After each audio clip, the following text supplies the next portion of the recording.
We are going to start question number 3. The question says, with the help of the flow chart given below, solve the equation x square plus 2 under root 3x plus 3 which is equal to 0. Using formula, compare equation x square plus 2 under root 3x plus 3 which is equal to 0 and ax square plus bx plus c which is equal to 0. Find the value of a, b and c. Find the value of b square minus 4ac. Write formula to solve the quadratic equation. Substitute value of a, b, c and find the root. तो यहाँ पर हमें question क्या कह रहा है कि हमें ये जो फ्लो चार्ट दिया हुआ है उसकी हेल्प से हमें इस इक्वेशन को सॉल्व करना है। तो पहले हमें क्या यहाँ पर क्या दिया हो, कंपेयर द इक्वेशन। जो ये इक्वेशन दिया हुआ है हमें कंपेयर करना है उसको किससे, हमारे जो क्वाड्रेटिक इक्वेशन का जनरल फॉर्म है उससे कंपेयर करना के क्या करना है, ए बी और सी की वैल्यू फाइंड आउट करनी है। फिर हमें क्या करना है, बी स्क्वायर माइनस 4ac की वैल्यू फाइंड आउट करनी है। फिर अगेन हमें क्या करना है, write the formula to solve the quadratic equation. ये फॉर्मूला मेथड से क्वाड्रेटिक इक्वेशन को सॉल्व करना है। और फिर यहाँ पर सब्सटीट्यूट करना है ए बी सी की वैल्यू और find the root find out करना है। तो चलिए हम अब स्टार्ट करते हैं। हम यहाँ पे लिखते हैं सोल्यूशन और हमारा इक्वेशन। तो यहाँ पर हमें इक्वेशन दिया हुआ है x square plus 2 under root 3x plus 3 which is equal to 0। तो हमें क्या करना है, इसका कंपेयर हमारे जनरल फॉर्म से करना है जो कि है A x square plus B x plus C which is equal to 0। तो उस कंपेयर करने के बाद हमें ए बी और सी की वैल्यू मिल जाएगी। तो यहाँ पर लिखेंगे comparing with a square plus B x plus C which is equal to 0 we get.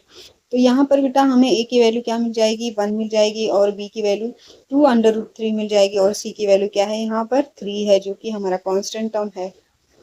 तो यहाँ पर हमें ए की वैल्यू 1 लिखा हमने, बी की वैल्यू 2 अंडर रूट 3 एंड सी की वैल्यू क्या है, 3 है। तो यहाँ ए बी और सी की वैल्यू मिल गई। अब हमें क्या ये हमारा फर्स्ट कंडीशन सेटिस्फाई हो गया है, ये यहाँ पर जो फ्लो चार्ट में दिया हुआ है। दूसरा हमें क्या फाइंड आउट करना है, find the value of b square minus 4ac। तो हम यहाँ पर लिखेंगे हम बी स्क्वायर माइनस 4ac। तो यहाँ पर बी की वैल्यू क्या दी गई है, 2 दी गई है। 2 अंडर रूट 3 दिया हुआ है तो हम इसका स्क्वायर करेंगे क्योंकि बी का स्क्वायर है। माइनस की साइन पुट करेंगे, यहाँ पर माइनस है 4 मल्टीप्लाई बाई ए। तो ए की वैल्यू 1 है तो मल्टीप्लाई बाई 1 करेंगे एंड मल्टीप्लाई बाई सी। तो सी की वैल्यू क्या है, 3 है तो मल्टीप्लाई 3 करेंगे हम यहाँ पर। तो यहाँ पर ये होल स्क्वायर है तो 2 का स्क्वायर क्या हो जाता है, 4 होता है। और यहाँ पर 2 से ये रूट कैंसिल आउट हो जाएगा तो यहाँ पर बचेगा 3। तो 4 3 जा 12 होता है, 4 3 जा 12 हो गया, 4 1 जा 4 एंड 4 3 जा 12। अगेन हमें 12 आ गया यहाँ पर। तो 12 माइनस 12 क्या होता है, 0 वैल्यू आ जाती है। तो यहाँ पर हमें बी स्क्वायर माइनस 4ac की वैल्यू क्या मिल गई, 0 मिल गई। अभी इसी को हमें क्या बोला है कि फॉर्मूला मेथड से हमें इस क्वाड्रेटिक इक्वेशन को सॉल्व करना है। तो हमारा फॉर्मूला लिखेंगे यहाँ। तो यहाँ पर हम फॉर्मूला लिखेंगे x is equal to minus b plus minus under root b square minus 4ac upon में 2a।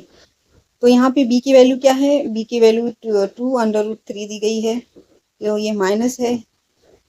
तो माइनस 2 अंडर रूट 3 लिखेंगे, प्लस माइनस लिखेंगे और हमने बी स्क्वायर माइनस 4ac का वैल्यू यहाँ पर निकाला है 0। तो डायरेक्टली हम बी स्क्वायर माइनस 4ac की जगह पर क्या लिखेंगे, 0 लिखेंगे। अपॉन में 2 मल्टीप्लाई बाई ए दिया हुआ है, 2 ए की वैल्यू क्या है, 1 है तो 2 मल्टीप्लाई बाई 1 करेंगे। तो यहाँ पे वैल्यू मिल जाती है हमें x is equal to minus 2 under root 3 minus plus और यहाँ पर 0 वैल्यू मिलेगा। अपॉन 2 1 जा 2 मिल गया हमें यहाँ पे। अब हम इसको सॉल्व करेंगे, 2 से 2 कैंसिल आउट हो जाएगा और ये माइनस अंडर रूट 3 बचेगा। 0 की वैल्यू कुछ भी नहीं होती है, नथिंग होती है। तो यहाँ पर हम लिखेंगे हमारा answer x is equal to minus under root 3।